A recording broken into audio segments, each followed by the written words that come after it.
It is Monday, and thank you for joining us on CBC News BC. I am Jessica Chung here in the CBC Newsroom in Vancouver. Let's get to your top stories today. While 6 people are still missing and feared drowned after a boating mishap yesterday in the Strait of Georgia. Now, police say as many as 10 people were on a charter boat when it started taking on water and sank just before noon yesterday. BC Ferries, the Coast Guard, and private boats were involved in the search effort, including a couple in a passing sailboat. Now, they spotted several people in the water and were able to use their dinghy as a flotation device to help get 3 of the 4 survivors to safety. I directed them to swim to the dinghy line and then to try and climb onto the dinghy or hang on to it. And we picked up a female person first and then circled around several times more and picked up 2 males. Well, when we initially saw the sight of 5, we lost sight of the other other 2. We decided to just go for the 3 that were closer together. That's the decision, a hard one we had to make. And we finally got them after about 20 minutes to hold on. Now, one of the 4 individuals rescued was reported to be in critical condition. The other 3 are said to be in stable condition, and it's not clear what caused the charter boat to sink. And police on Vancouver Island are searching for an inmate who appears to have escaped from the William Head Institution in Metchosin. Ernest Egan Jensen has been serving a life sentence for murder. He was discovered missing during a head count yesterday. Now, the 69-year-old is described as potentially dangerous. Police say he has a heavy build and is missing 3 fingers on his left hand. And today marks the 5th anniversary of the deadly heat dome in BC that claimed the lives of more than 600 people around the province. Now, healthcare workers, first responders, and advocates gathered this morning to honor the lives lost. And one survivor shared her story about how she suffered a heart attack from the extreme heat 5 years ago today. All I could think as my chest seemed to slam shut was that my boys in the room might wake up and find me dead. My husband then rescued me again in the early morning hours, arriving at the hotel room with the family minivan to take me to the hospital. As we all know now, people were waiting hours and hours for an ambulance due to the disaster. Now, she also called on the government to do more to strengthen heat protections. Now, since the heat dome, the BC government has introduced an alert system for extreme heat. And the Canadian men's soccer team is heading to the round of 16 at the FIFA Men's World Cup after a nail-biting victory over South Africa yesterday. Now, veteran midfielder Stefan Eustáquio scored one of the biggest goals in Canadian soccer history late in stoppage time as Canada defeated South Africa 1-0. And fans were very excited. As soon as I put my boy Davies on, we knew it was in the bag. Let's go! Let's go! And in the final minutes, we got the goal, and it was amazing. Oh, I'm so proud. We won all the board battles. We got it. Doesn't matter what sport it is. Canada is here to win. Go Canada! Oh, that excitement there. All right, well, today, soccer fans will be glued to their televisions to see who will win the Netherlands-Morocco match. That match will decide who Canada will face in the round of 16 in Houston on Saturday. And that's it for me. You're watching CBC News BC. We've got lots more coming up, so don't go anywhere. I'm Jessica Chung. BC Today is up next.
Good afternoon, and thank you for joining us. I'm Lindsay Duncombe. I am filling in for Michelle Elliott on BC Today. It has been 5 years since a deadly heat dome killed 619 British Columbians. Our show today is about heat, health, and what people and governments can do to save lives in a changing climate. What do you remember about those sweltering days? How have you prepared for intense heat waves? In the second half hour, we're going to bring in the mayor of New Westminster, Patrick Johnstone. That community had the highest number of deaths per capita.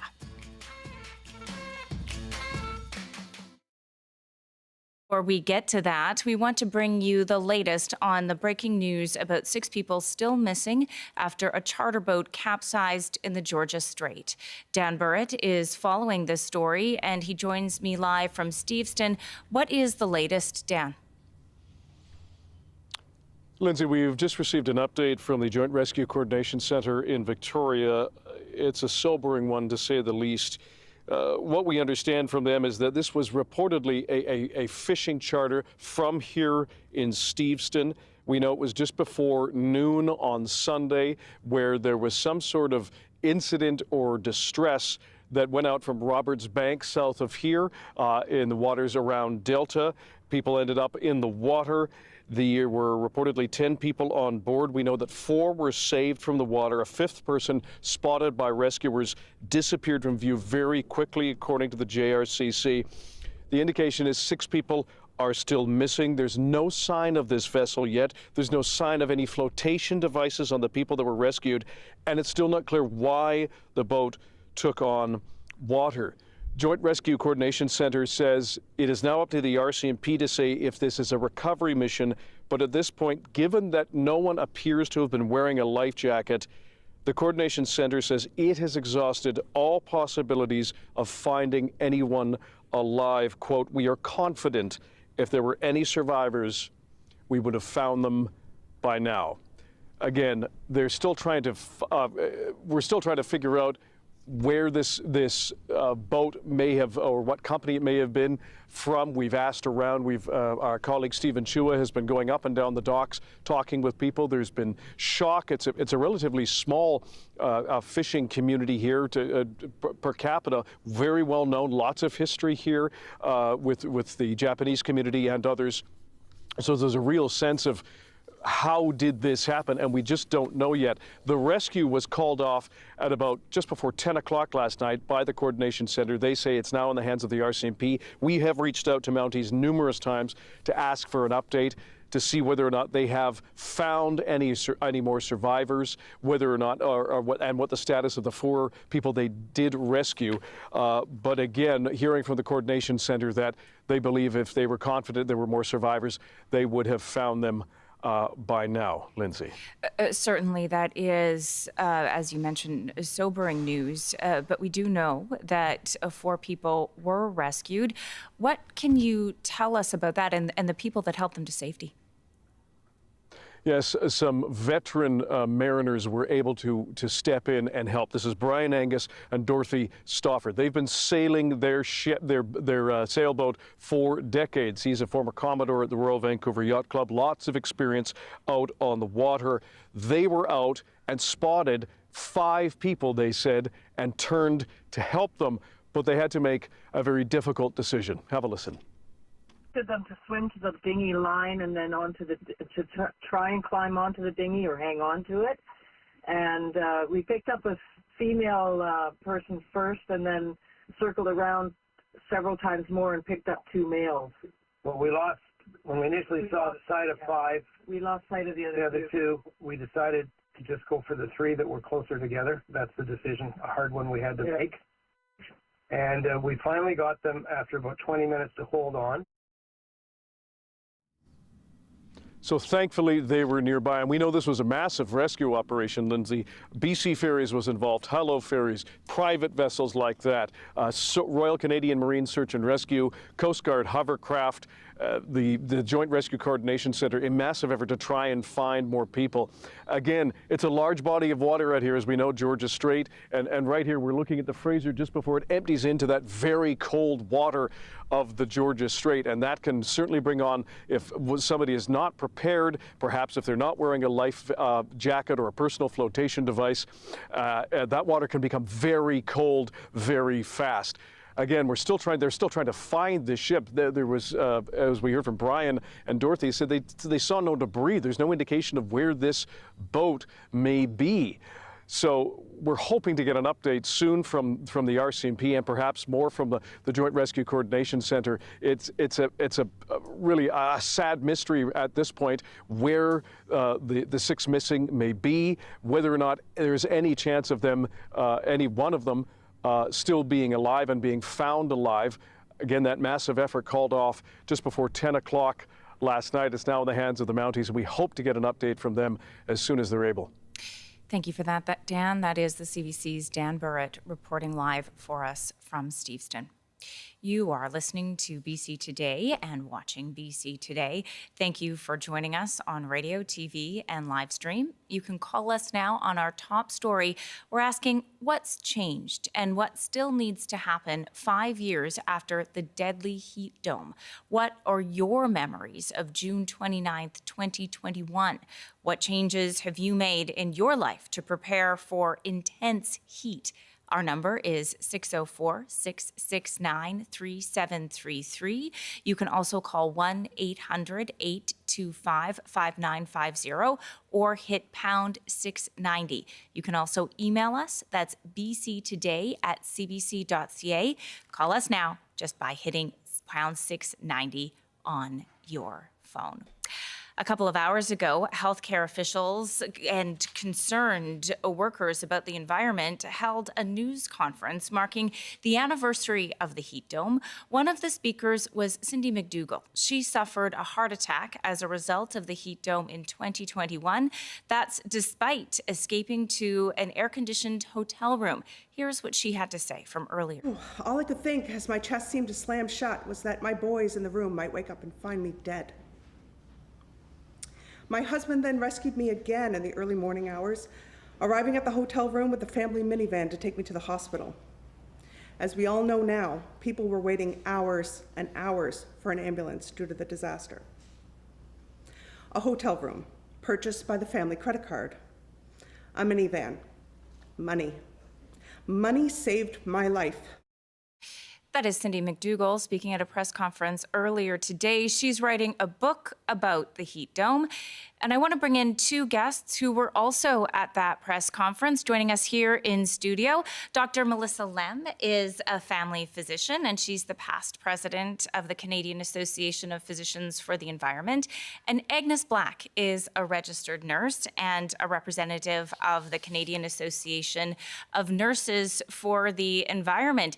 Thank you both for joining us here in studio. A grim anniversary, but an important one as we look ahead to ways to prevent more heat-related deaths in the future. Can I start with you, Dr. Lem, and just say, what are the memories that stick with you about the heat dome 5 years later? Well, Lindsay, the World Health Organization says that climate change is the greatest threat to global health of the 21st century. And in 2021, we here in BC were at ground zero of living through this.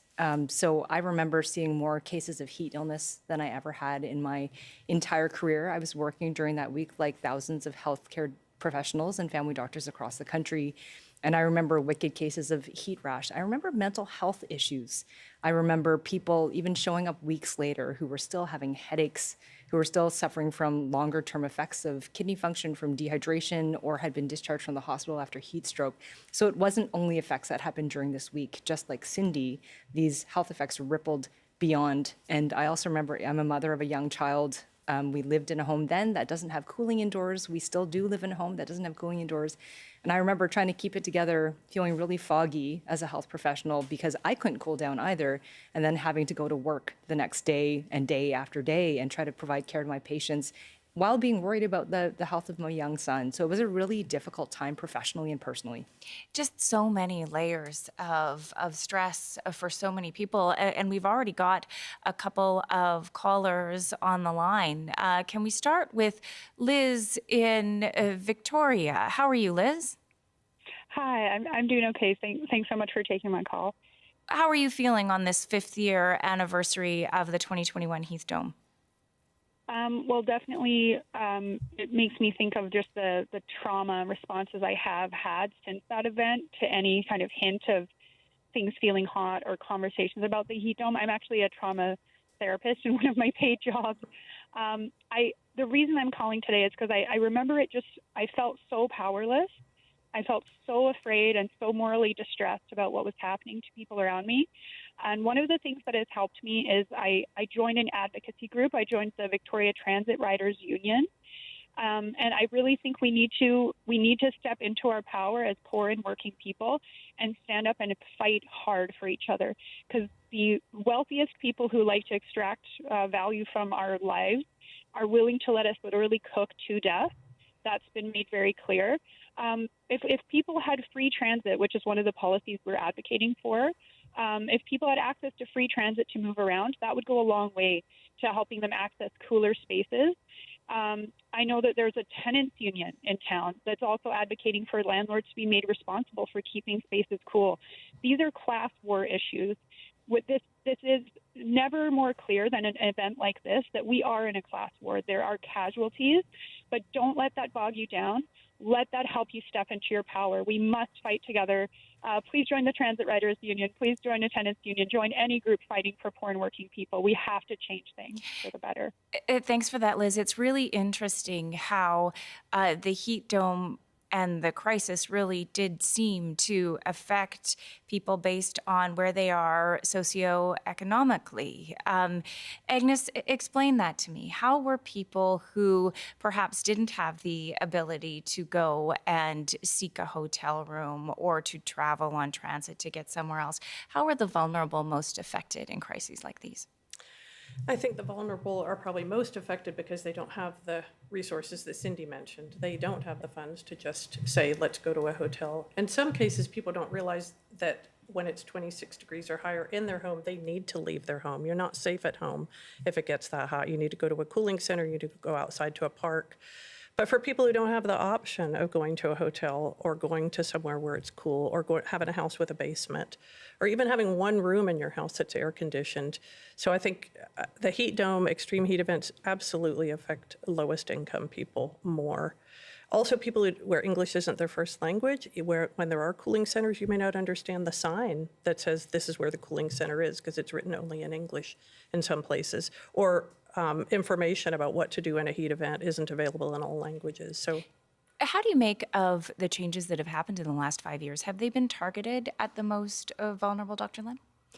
Well, one thing that was put into place was identifying people and buildings that do contain people who are vulnerable, and the province actually published guidelines around that 26 degrees Celsius threshold, whereby over that people are unsafe. But the problem is there haven't been many mechanisms being put in place to actually move people to cooling centers. Right now, New Westminster is the only municipality across the entirety of BC that has mandatory maximum 26 degrees in Celsius in one room in rental properties. So no other municipality actually has teeth in terms of this recommendation. So there has been some progress around the heat alert response system also. I think a big problem with the heat dome was it wasn't necessarily taken seriously by our officials who were in power. COVID-19 was also happening at that time, and I think there was an announcement around some restrictions being lifted, so that was the big story, and no one was really paying attention to heat. But now we do have a much kind of broader and multimodal way to alert people that severe heat is coming, but there is still a lot of work that needs to be done. Thanks. Let's go back to the phone lines now.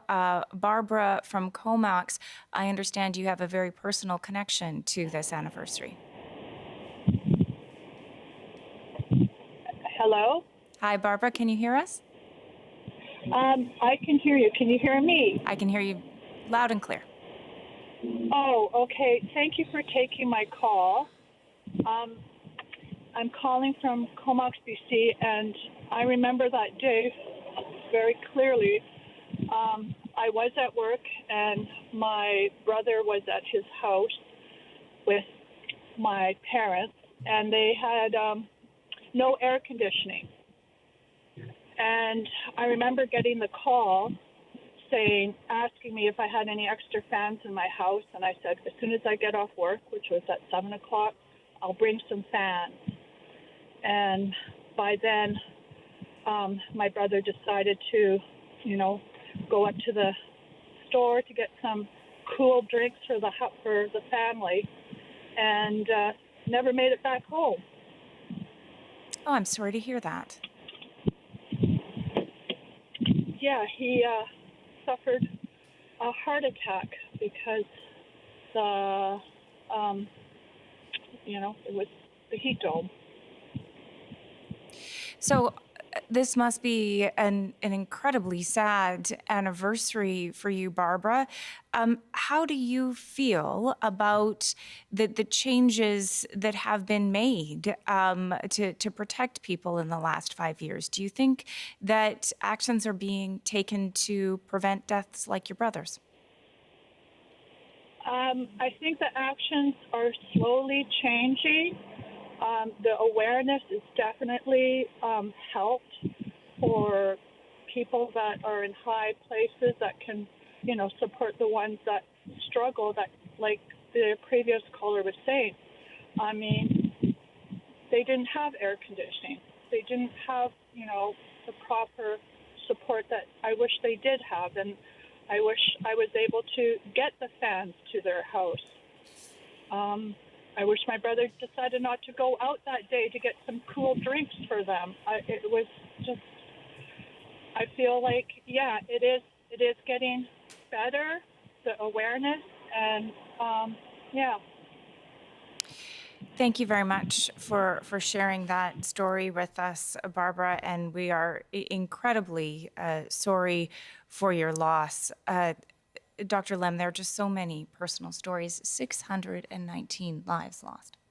Yeah, it's incredibly heartbreaking. And I think what's really disappointing for me as a member of the Canadian Association of Physicians for the Environment is that it seems like our governments aren't taking actual putting the fire out, so reducing the amount of fossil fuels that we're burning and extracting to prevent future heat events like this from happening.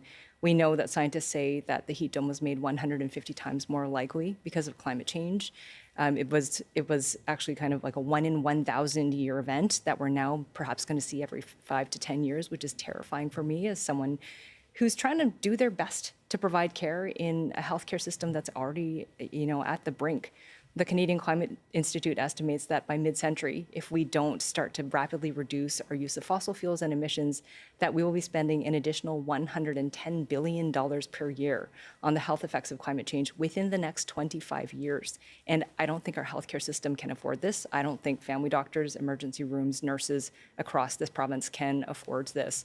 So, yeah, I mean, each of those deaths represents more fossil fuels being burned and more people getting sick. And so I think something we really need to do is not only adapt, so a lot of the measures that we've been talking about, but also mitigate, reduce our burning of fossil fuels right away. It's really interesting, though, because the other thing that has changed dramatically in the last 5 years is many people's attitudes towards climate change and specifically the need to sell more oil and gas as a result of geopolitical situations of Donald Trump in the White House and the war in the Middle East. Agnes, do you feel like the message relating climate change to the health crisis is tougher to share now, given those conditions? Are people listening the way they were 5 years ago? I think in some ways people are listening more. I think the current heat wave in Paris, which has cost 1,000 excess lives in the past 3 days, is another wake-up call. And I wish we didn't have to wait for this many people to die before we act. I think we need to do a better job of helping people connect the dots, that burning fossil fuels leads to climate change, which leads to these extreme weather events. And until our government acts to reduce emissions, all the adaptation in the world is not going to ultimately save the lives that need saving. So Kane, along with CAPE, does lots and lots of advocacy, and I appreciated what one of the earlier callers said about she feels better having joined the advocacy group. I think part of the reason I work with Kane and work with CAPE is because it helps alleviate climate despair. I feel like I am doing something, I am saying my truth, I'm telling my story, and I'm doing everything I can to petition governments to please understand that we must turn away from fossil fuels. BC has abundant hydro and solar and wind and geothermal that hasn't even been exploited fully, and yet our government seems just so focused on LNG. It's interesting to hear you say that because we're getting some of those comments as well, too. Mary wrote us in an email saying, I hope you will talk about the best way of dealing with the heat dome is to work towards preventing it. And the best way to do that is to stop extracting fossil fuels, oil, gas, and LNG. I want to go to another email. This one is from Ben. He writes that after the heat dome in 2021 and increasingly warm days we are experiencing each year, we made the decision to upgrade the insulation in our attic and install triple pane windows in our family home in Richmond. These two upgrades have lowered our inside temperature by 3 to 4 degrees. We just have about a minute left until we go to break, Dr. Lem. Do you have any suggestions that people can have to make their homes safer in a heat dome? Well, I want people to think about the 3 C's. So connection is one of them, making sure you know your neighbors, you know people who are vulnerable, and making sure that you're connected to your neighbors so they can check on you during a heat dome. Also making sure that you install cooling in your home however you can, or have a cool space to escape to. Heat pump, electric heat pump is obviously more preferable than installing gas heating because it cools your home in the summer and heats it in the winter. And then making sure you have plant trees, more green space, more tree cover, actually moderate the temperature, reduce that urban heat island effect. And during the heat dome, lack of proximity to green space was actually an independent risk factor for death. So making sure you think of all those things, cooling, connection, and dealing with the root causes of climate change, reducing our fossil fuel use. I want to thank you both for joining us on this very important topic. We're going to continue the conversation after the break, talking to the Mayor of New Westminster, where you have said they have made one of the few municipalities to make significant changes with regards to preparing for heat. This is BC Today. BC and Ottawa's plan to buy unsold condos for affordable housing is still getting lots of reaction. We have a couple of emails on that. Deb writes to us, the condo units targeted for this bailout are small condos, studio or 1 bedroom, primarily built as an investment product, which in the past, many were bought by foreigners, non-residents. The foreign buyers ban went into effect on January 1st, 2023. She writes, developers knew this, yet continued to build investor products. She wants to know, should developers have known better? And her other point is that the foreign buyer's ban expires at the end of the year. She's asking, will the federal and provincial governments allow foreigners to once again buy real estate? And another email on that topic, Jessica writing from Victoria, that the real estate investment trusts have warped the market by outbidding families and price-fixing rents. No government wants to talk to them about that because they are in every pension and mutual fund. Only housing that is immune to the market will temper the tragic inflation in both prices and rent increases. She says that government should use these billions of dollars to restore cooperative housing and other non-market housing solutions. We got another email on this topic, the so-called condo bailout from Anna. She writes, we have a few ideas. Instead of selling the condos, rent them out to low-income couples working several jobs to make ends meet. Also, she is saying, why not rent to those condos to disabled people and people on welfare who don't fall into the hard-to-house category? Going on to say the government gives money for rent for these groups anyway, suggesting that it may be better to rent the condos to them. Those are just some emails that we got related to concerns around the BC government and Ottawa's plan for housing. You're listening to BC Today.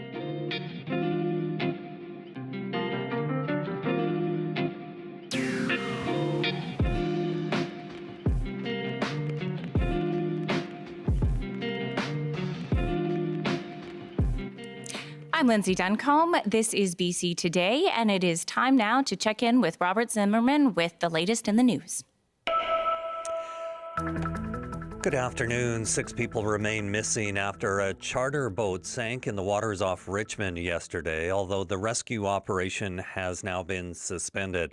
Police say the vessel began taking on water near Roberts Bank just before noon. 4 people were pulled out of the water. 3 are stable, while the other is in critical condition. Police on Vancouver Island are searching for a convicted murderer who appears to have escaped from the William Head Institution in Metchosin. Ernest Jensen was discovered missing during a head count yesterday. The 69-year-old is described as potentially dangerous. And a severe storm warning has been issued for the Kamloops and Fraser Canyon areas. The alert from Environment Canada suggests conditions are favorable for heavy rain, thunder, and lightning. Drivers across the South Thompson should watch for flash flooding and poor visibility. And now the forecast on the North Coast, a mix of sun and cloud this afternoon with a high of 15. Highs reaching 20 with showers and a risk of thunderstorms in the Peace. In the central interior, some sun and cloud with a high of 22.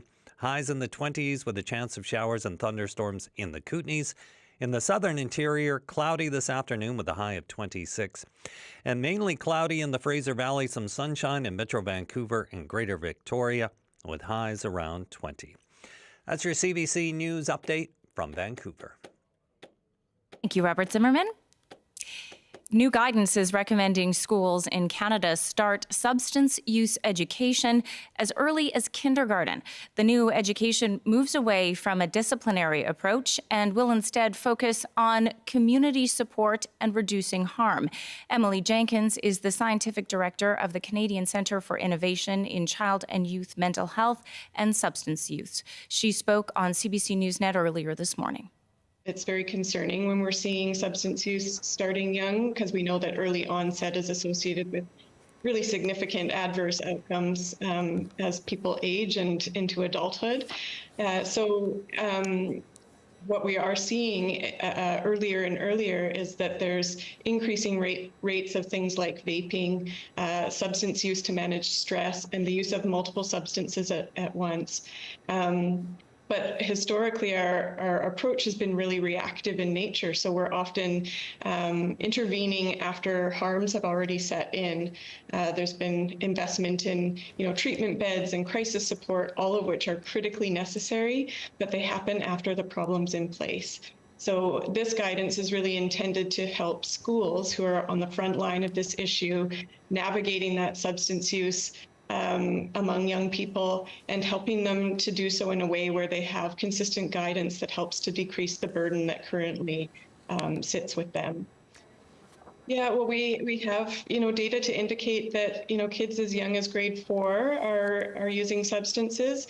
And the Canadian data shows that often they're using multiple substances at once. So tobacco, cannabis, alcohol, that's usually where it starts, and that's the most prevalent type of substance use.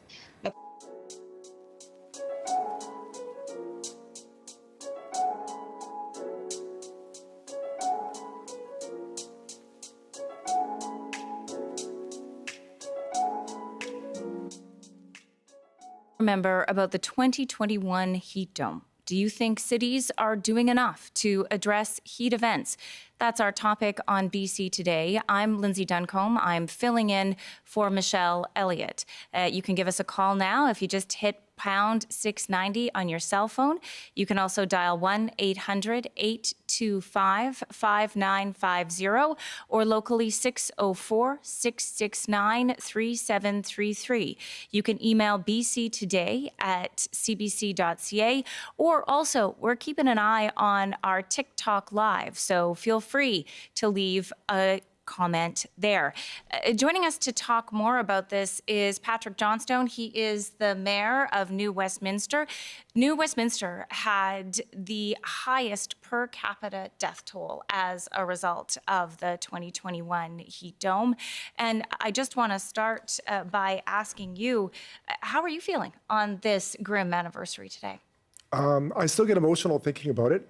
It was a really difficult day for our city. 33 people died in New Westminster, many of them in my neighborhood in the brow of the hill.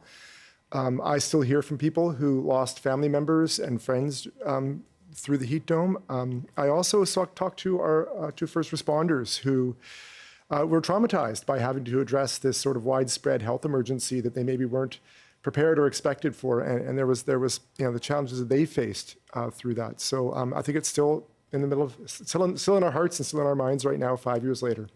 It was interesting speaking to Dr. Lem earlier in the hour. She brought up New Westminster as the city that has done the most in terms of protecting tenants specifically. Can you walk us through what changes in law you've made as a result of the heat dome? Well, I'd say when the event happened, it was pretty clear we had to do something. The mayor at the time, Jonathan Cote, and the council at the time committed that we were not just going to talk about this. We were actually going to take action, do everything we could to assure that the next time we had a heat dome, and there will be a next time, that we'd be more prepared and we would not see the kind of tragedy that we saw that week. We have done a variety of things in the city, and it started with identifying where the risk is. It started with actually spending the time to go to find out where the most vulnerable people and the most vulnerable buildings are in the city, so that first responders were aware of, had a map of where the real challenges were in the community, so they could respond quicker and more effectively. We've done a variety of things, from supporting retrofits programs and supporting cooling programs beyond what the province has done. We have our own electrical utility in New Westminster, which allowed us to expand on air conditioning and fans and services like that for folks who are vulnerable. Outside cooling spaces, expanding the hours of our indoor cooling spaces. We're thinking about the long term around building an urban forest back and planting trees in order to be more protected from the urban heat island effect. But the biggest thing we've done recently is changing our bylaws, and we have created bylaws in the city. First, we made it illegal for landlords to ban air conditioners. We basically said you cannot ban an air conditioner so that folks who did seek relief had the ability to do that. And now we've actually taken a page out of the building code. In the building code in British Columbia, for as long as anyone has remembered, it is the responsibility of the landlord to make sure a home can maintain a minimum temperature. We have heat. And that is to make sure people don't freeze to death in their homes, and people don't freeze to death in their homes anymore. Well, we are mandating now a maximum temperature based on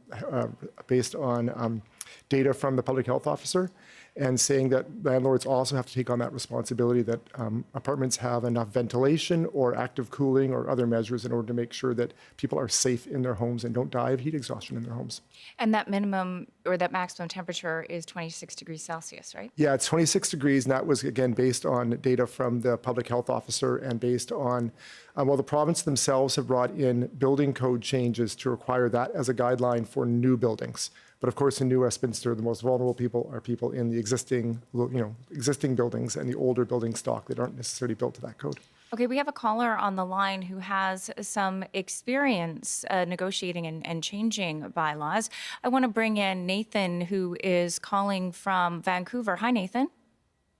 Hi, I was a member of the advisory committee for the City of Vancouver, one of the many advisory committees for the City of Vancouver, working on the maximum temperature bylaw until the current mayor axed or discontinued all the advisory committees. We were working on the max temperature, but the problem is, unlike New West, which is governed by the community charter, Vancouver is governed under the Vancouver Charter, which existed before British Columbia. So it's a bit of a can of worms.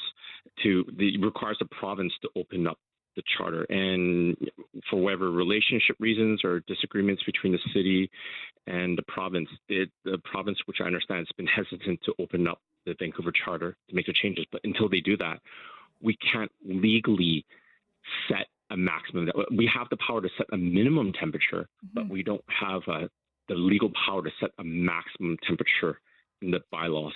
That must be frustrating. And here's my question. I'll start with you, Nathan, and then maybe you can weigh in, Patrick. But would landlords actually resist this? Like, is it a difficult thing to do, an expensive thing to do, to make changes to have a room that is minimum temperature or maximum temperature 26 degrees Celsius, Nathan?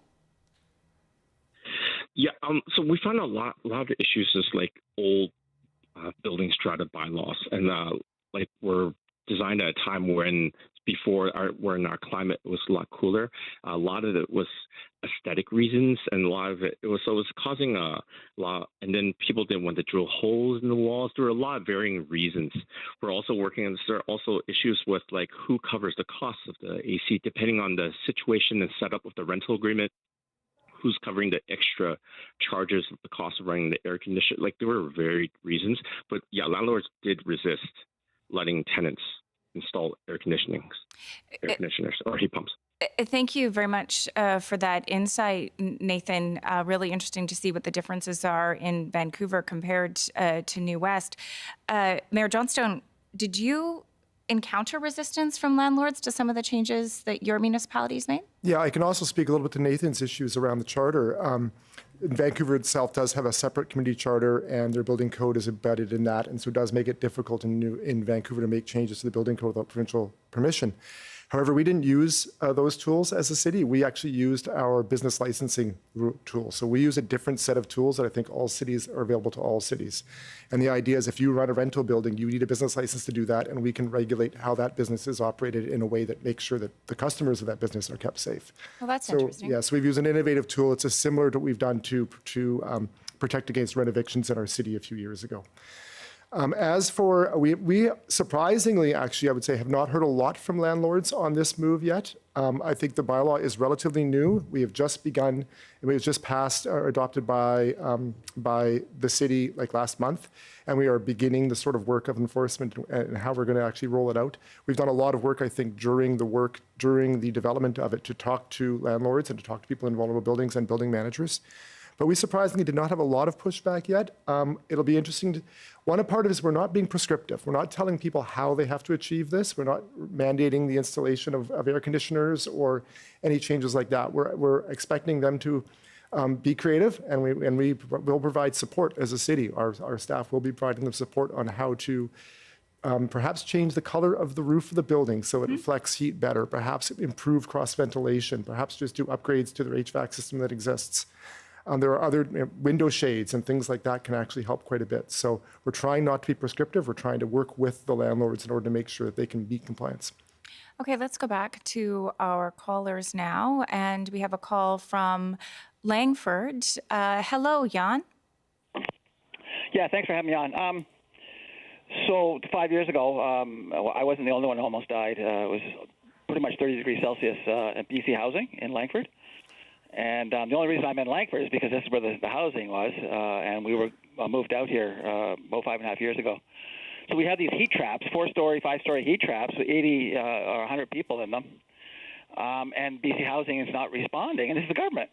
So I really appreciate what the guy was saying there about the mayor, setting bylaws. I think that's critical. Every municipality should be setting bylaws so that the BC government, at least the BC government, will be compelled to do the right thing. Cross ventilation, heat pumps, screens on windows. I put aluminum foil on my windows. That's how I survived. And I was in the bathtub 5, 6 times a day, and that was on the advice of the paramedics. The paramedics said, "Don't go to the hospital. Go back to your apartment. Get into the bathtub." Yeah. It's just, that sounds so scary. Yeah. Thank you.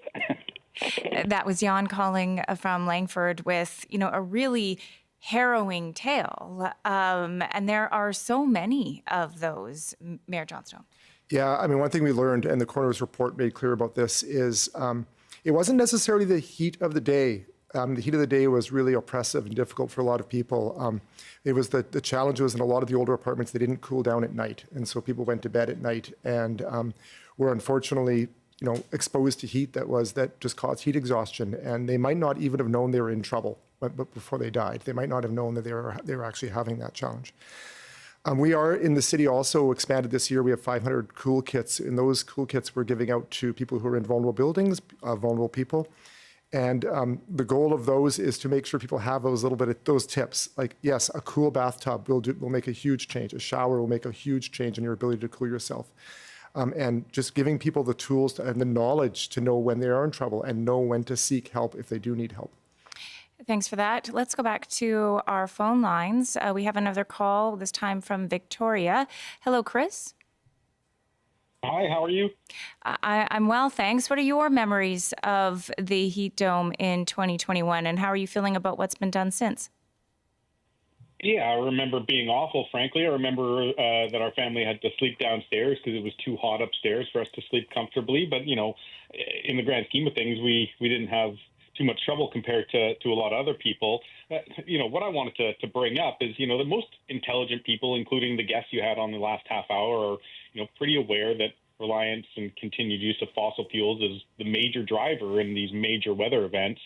And it's probably, obviously, just getting worse every year. If I know this and other intelligent people know this, I would assume that our reasonably intelligent elected officials know this. So why are they continuing to ramp up our fossil fuel use? Where's the disconnect there? And certainly, Chris, we have heard about the expansion of oil and gas in Canada, along with some kind of potential mitigation efforts. What do you make, Mayor Johnston, about how the discussion around oil and gas, LNG in this province has changed in the last 5 years? Do you see a disconnect? Absolutely. Absolutely. I can't agree more. The first thing we should be doing in any emergency is stop putting gas on the fire. And it doesn't seem like we are doing the things that we need to do to stop putting gas on the fire.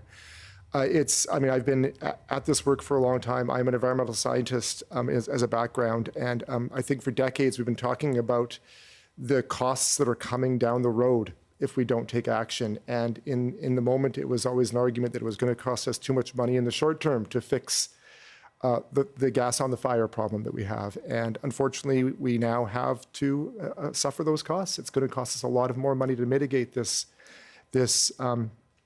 shift in our climate, this disruption of our climate, than it would have probably cost us to prevent it.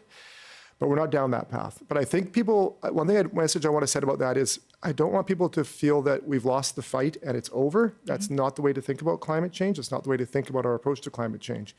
Every bit of carbon that we don't put in the atmosphere now will make this situation less worse in the future. It still matters that we fight, that we do that beginning work. It still matters that we stop as quickly as we can getting carbon in the atmosphere and start mitigating it, because heat domes are going to happen. They're going to get worse, but we can reduce how bad they get, and we can save lives and save money on the long road if we take that action today. Continuing on that theme, we have an email from Paul. He writes, "What depresses me most about this anniversary is that after 5 years, both the federal and provincial governments are still pushing ahead with fossil fuel developments as if there is no connection to extreme weather events." Paul writing that they have learned nothing. We also have some comments on the flip side of that from TikTok. Jay-Z writes, "Yo, I love the TikTok language. Thank you for that. Yo, those are just normal temperatures in some places." And a question from another TikTok commenter commenting on Europe, saying it's sad that Europe is going through it right now, asking how many have passed there. And I think the latest figure I saw out of Europe was 1,300 deaths. And of course, that's across multiple countries. And again, lots of jurisdictions there, Mayor Johnstone, where people do not have air conditioning. And these are temperatures that people are not accustomed to. So is there any learnings that can be shared municipality to municipality with other places in the world that are experiencing these extreme heat events? Yeah, the parallels between what's happening in France today and what happened here 5 years ago are obvious. It's the same sort of weather phenomenon. It's the same heat dome. It is, I think the numbers I saw in Europe is it's a 1 in 7,000 year event. It is a really anomalous event, such that it's unprecedented.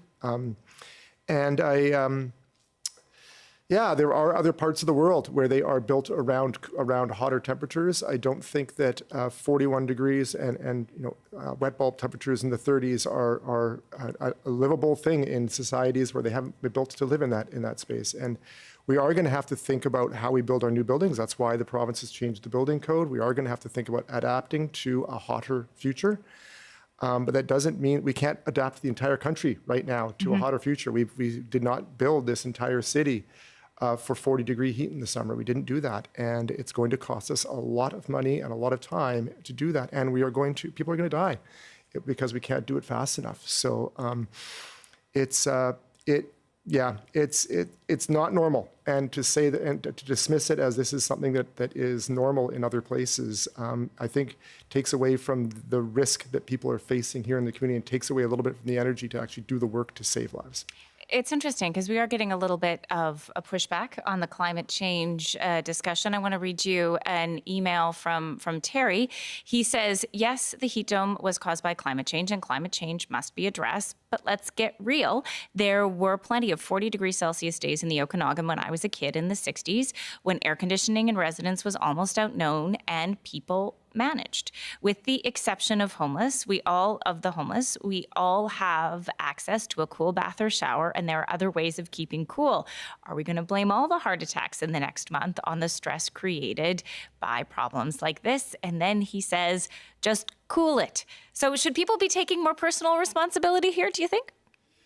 Sure. I mean, but people also need to understand what the challenge is. As I said, people who died during the heat dome, many of them didn't know they were in trouble. They thought they were fine. They didn't know that falling asleep in an apartment when it's 38 degrees in that apartment can mean you don't wake up in the morning.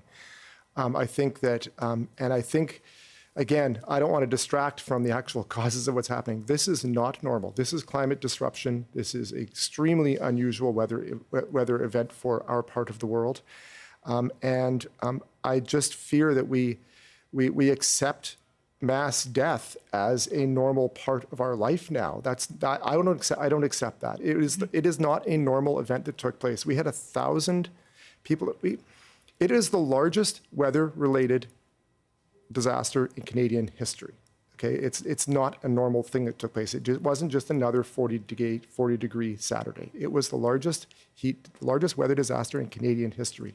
And let's take action on that. Do you think enough attention has been paid to that? Like, I remember covering the event, and right after there was the fire in Lytton. So everyone obviously was paying attention to that. We were in the middle or coming out of the COVID-19 pandemic. Nothing was normal then. Do you think that this event has been treated with the gravity that we would of a similar scale disaster if it were, say, a tornado or an event like that? Yeah, or 10 jumbo jets having crashed. I think that 2021 was a difficult year. We had an entire summer of azure skies and of heat event. We lost Lytton. We had this event, and we're still living through COVID. We weren't coming out of COVID. We were still living through COVID and still living through COVID restrictions. It was a traumatic time for our community and for all of our communities. And I think that yes, I fear a little bit that we experienced what we did. We experienced mass death in a way that I don't think Canadians are used to. And I think that it was just one part of that story of that summer. And again, I'm glad that we're looking back at it. I'm glad that we're thinking about it 5 years on. I'm glad that the coroner put out that report and that municipalities and the province and other people are taking action based on that 5-year report, because I don't want that kind of mass death to be something that we just accept as normal in Canada. I want us to take action to keep people safe, to keep vulnerable people safe, to keep people in my community safe. I'm Lindsay Duncombe. You're listening to BC Today. We have just a few minutes left. If you want to give us a call on today's topic, we're marking the 5-year anniversary of the deadly heat dome, where 619 British Columbians died. The number is 1-800-825-5950 or 604-669-3733. You can email bctoday@cbc.ca. You can also leave a comment on our TikTok. Let's go back to the phones now and check in with Fred. Fred is calling from Vancouver. How are you feeling on this anniversary, Fred? Feeling both hopeful and concerned at this current time, actually.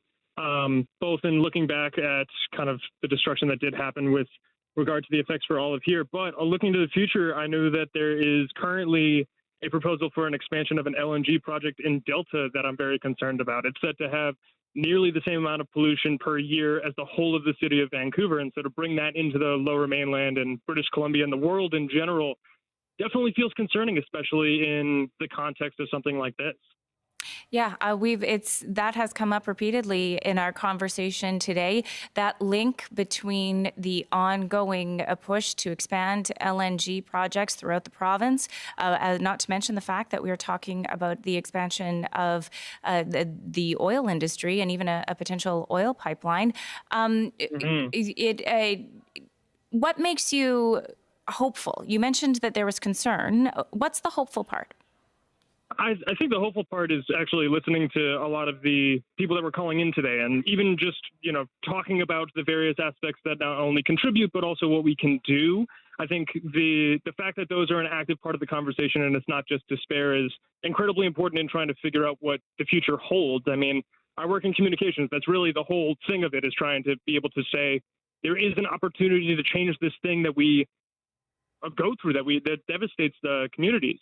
I think with regard to LNG projects, the thing that makes me hopeful is that, for Tilbury LNG like the expansion down in Delta right now, there's an opportunity for people to go and speak out and add their voice. And so it brings me hope that I've already seen hundreds of people start to kind of flood the comments of that and really kind of talk and explain some of the concerns that we have. And so I think it's action that gives me hope, and I hope people take it more. Thank you very much for calling. And that's a really interesting point to end on, Patrick. Before we go, we've got just about a minute left. If people are thinking about this anniversary and they are feeling a little bit sad or despondent, what do you recommend people do? I always find hope in the youth in our community, because they recognize this. I talk to anyone under the age of 30 and they understand this issue, and they have concern about their own futures because they don't know what the future of the climate is going to feel like and how that's going to impact their lives when they're my age. But I have so much hope because they want to do something, they want to take action, they want to see action being done. And we had a youth climate action team in the city that did a really creative project around climate action in the city over the last year. So that's where I do see hope. But I also see hope in organizations like CAPE who are speaking out and making sure that that people don't forget that we talk about oil and gas. We talk about that often in the context of economy. We don't talk about it in the context of humanity and what kind of world we're leaving our kids and what. We have to leave it there. That is Patrick Johnstone. He is the new Westminster Mayor.